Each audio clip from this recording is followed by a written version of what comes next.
ನಾವು 40 ಜನ ನಾವು 3 ಸರಿ 4 ಸರಿ ಗೆದ್ದವರು 40 ಜನ ಇದ್ದೀವಿ. ಹೋದ ಸರಿ ಬೆಂಗಳೂರಿನಲ್ಲಿ 40 ಜನ ಕೂಡ ಸೇರಿ ಸೈನ್ ಹಾಕಿ ಮೆಮೊರಂಡಮ್ನ CM ಕೊಟ್ವಿ, DK ಶಿವಕುಮಾರ್ ಕೊಟ್ಟಿದ್ವಿ.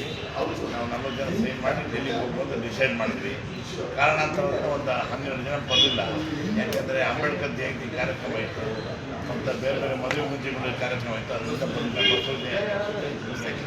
ಅಲ್ವಾ ಅವಾಗ ನಾವು ಹೋದಾಗ ಪ್ರಾಬ್ಲಮ್ ಆಯಿತು, ಹಾಗಾಗಿ ಬಂದಿಲ್ಲ. ಆಮೇಲೆ ನಾವು ಹೋಗಿದ ತಕ್ಷಣ ಅವತ್ತಿನ ಸಾಯಂಕಾಲದಿಂದಲೇ ಕಾಂಗ್ರೆಸ್ ಅಧ್ಯಕ್ಷರಾದ ನಮ್ಮ ನಾಯಕರಾದ ಮಲ್ಲಿಕಾರ್ಜುನ ಖರ್ಗೆ ಸಾಹೇಬರು ಮೀಟ್ ಮಾಡಿದ್ವಿ.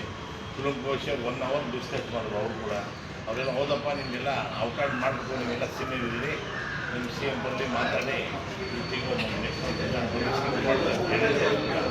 ಆಮೇಲೆ ಮತ್ತೆ ಸುರ್ಜೇವಾಲ ಅವ್ರು ಮೀಟ್ ಮಾಡಿದ್ವಿ. ಬೆಳಿಗ್ಗೆ ಸುರ್ಜೇವಾಲ ಅವರು ಪಾರ್ಲಿಮೆಂಟ್ ಹೊರಟಿದ್ರು. ಅಶೋಕ್ ಅವರೇ ಸಾಯಂಕಾಲ ನೀವು 6 ಗಂಟೆ ಅಷ್ಟೊತ್ತಿಗೆ AICC ಆಫೀಸ್ ಬಂದು ಎಲೆಕ್ಟ್ರಿಕ್ ಮಾತಾಡೋಣ ಅಂತಂದರು. ಆಮೇಲೆ ಮತ್ತೆ ಸಾಯಂಕಾಲ ಅವರೇ ಫೋನ್ ಮಾಡಿ 6 ಗಂಟೆ ಬೇಡ 5 ಗಂಟೆಗಿಂತ ಇದನ್ನು ಮೀಟಿಂಗ್ನ ಪ್ರೀಫೋನ್ ಮಾಡಿಕೊಂಡು AICC ಹಳೆಯ ಕಾಂಗ್ರೆಸ್ ಸದಸ್ಯರಿಗೆ 1 ಅವರ್ ಮಾತಾಡಿ ಮಾತು ಕೊಟ್ಟಿದ್ದು ನಿಜ. ನಿಮಗೆ 2 ವರ್ಷ ಆದಮೇಲೆ ನಿಮಗೆಲ್ಲ ಮಂತ್ರಿಮಂಡಲಕ್ಕೆ ಎಲ್ಲರಿಗೂ ಅವಕಾಶ ಕೊಡ್ತೀನಿ ಅಂತ ಹೇಳಿ ನಿಜ. ಮುಖ್ಯಮಂತ್ರಿಗೆ 6 ತಿಂಗಳ ಹಿಂದೆಯೇ ನಾವು ಹೇಳಿದ್ವಿ ಮಾಡಿ ಅಂತ.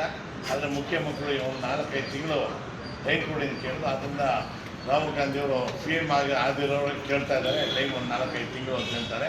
ಆಗಲಿ 5-6 ತಿಂಗಳಾಗಲಿ, ಆಮೇಲೆ ಒಂದೇ ಸೇರಿ ಕೂತ್ಕೊಂಡು ಪರೀಕ್ಷೆ ಮಾಡ ಅಂತ ಹೇಳಿದ್ರು. ರಾಹುಲ್ ಗಾಂಧಿ ಅವರು ಹಿಂಗೆ ಹೇಳಿದ್ರಿಂದ ನಾವು ಮುಂದೆ ಹೋದ್ವಿ. ಈಗಾಗಲೇ ಆ ಟೈಮ್ ಕೂಡ ಭಾರ ಇದೆ. ಈಗ ಬೇರೆ ರಾಜ್ಯಗಳ ಚುನಾವಣೆ ಫಲಿತಾಂಶ 4ನೇ ತಾರೀಕು ಬರುತ್ತೆ. 4ನೇ ತಾರೀಕು ಬಂದಿದ್ದ ತಕ್ಷಣ ಪೋಸ್ಟರ್ ಸ್ಟಾರ್ಟ್ ಮಾಡಿ ಮೇ ಹಂತದೊಳಗೆ ಮೇ ಎಂಡೊಳಗೆ ನಿಮಗೆ ನಾವು ನ್ಯಾಯ ದೊರಕಿಸ್ಕೊಡ್ತೀವಿ.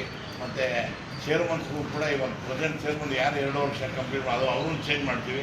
ಮತ್ತು ಎಲ್ಲ ಬೋರ್ಡ್ ಮೆಂಬರ್ ಕೂಡ ಸುಮಾರು 1000 ಜನ, 1,000-1,500 ಜನಕ್ಕೆ ಬೋರ್ಡ್ನವರು ಕೂಡ ಅವಕಾಶ ಮಾಡಿಕೊಡ್ತಾರೆ ಸುರ್ಜೇವಾಲ ಹೇಳಿದ್ದಾರೆ. ಅದ್ರ ಪ್ರಕಾರ ನಾವು ಇನ್ನೊಂದು 2 ದಿನದಾಗೆ ನಾವೆಲ್ಲ ಮತ್ತೆ ಮೀಟಿಂಗ್ ಸೇರಬೇಕು ಅಂತ ಯೋಚನೆ ಮಾಡ್ತಾಯಿದ್ದೀವಿ.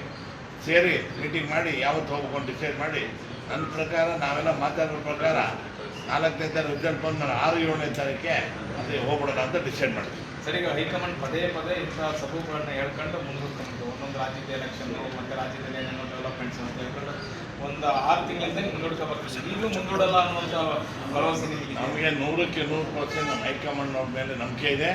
100% ಮೇ ಒಳಗೆ ನಮಗೆ ನ್ಯಾಯ ಕೊಡಿಸ್ತಾರೆ. ಕೊಡಲಿಲ್ಲ ಅಂದರೆ ಒಂದು ವೇಳೆ ನಿಮ್ಮ ಹೋರಾಟ ಹೆಂಗಿರುತ್ತೆ? ಕೊಡಲಿಲ್ಲ ಅಂದರೆ ಹೋರಾಟ ಇದೇ ಇರ್ತದೆ. ಕೊಡೋರು ಹೋರಾಟವೇ, ಪ್ರಮಾಣ ವಚನ ಸ್ವೀಕಾರ ಮಾಡೋರು ಹೋರಾಟವೇ.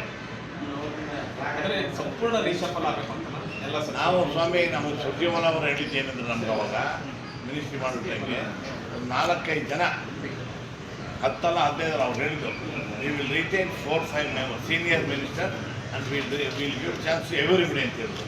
ಹಾಗೆ ಈ 30 ಜನ ಕೊಡ್ಬೇಕವ್ರೆ. ವಿಲ್ ರಿಟೈನ್ 4-5 ಸೀನಿಯರ್ ಅಂದರೆ 34 4 ಜನ ಹೋದ್ರು, ಇನ್ನು 30 ಜನ ಆಯಿತು. ನಮಗೆ 30 ಜನ ಕೊಡೋದು ಬೇಡ, 25 ಜನಕ್ಕಾರ ಕೊಡಿದ ನಮ್ಮ ಬೇಡಿಕೆ ಇದೆ. ಈಗ ಇಲ್ಲೇ ಸಚಿವ ಸ್ಥಾನ ಕೊಟ್ಟರು ಸರ್, ಇನ್ನು ಎಲೆಕ್ಷನ್ ಕಡೆಗೆ ಎಲ್ಲ ಹೋಗ್ಬಿಡ್ತಾರೆ ಸರ್. ಎಲೆಕ್ಷನ್ಗೆ ಹೋಗುತ್ತೆ ನ್ಯಾಚುರಲ್. ಮಿನಿಸ್ಟರ್ ಆದಮೇಲೂ ಮಾಡ್ಬೇಕು, ಆಗದಿದ್ರು ಮಾಡಬೇಕು. ನಾವು ಚುನಾವಣೆ ಗೆಲ್ಬೇಕಂದ್ರೆ ನಾವು ಆ ಕಡೆ ಕಾನ್ಸಂಟ್ರೇಟ್ ಮಾಡಲೇಬೇಕು. ಇನ್ನೂ 2 ವರ್ಷ ಇದೆ. 1 ವರ್ಷನಾದ್ರೂ ಮಂತ್ರಿಮಂಡಲ ಮಾಡಿ ಸ್ವಲ್ಪ ಎಲ್ಲರನ್ನೂ ಸಹಾಯ ಮಾಡೋಕ್ಕೆ, ಅಭಿವೃದ್ಧಿ ಕೆಲಸ ಮಾಡೋಕ್ಕೆ ನಾವು ಗಮನ ಕೊಡ್ತೀವಿ.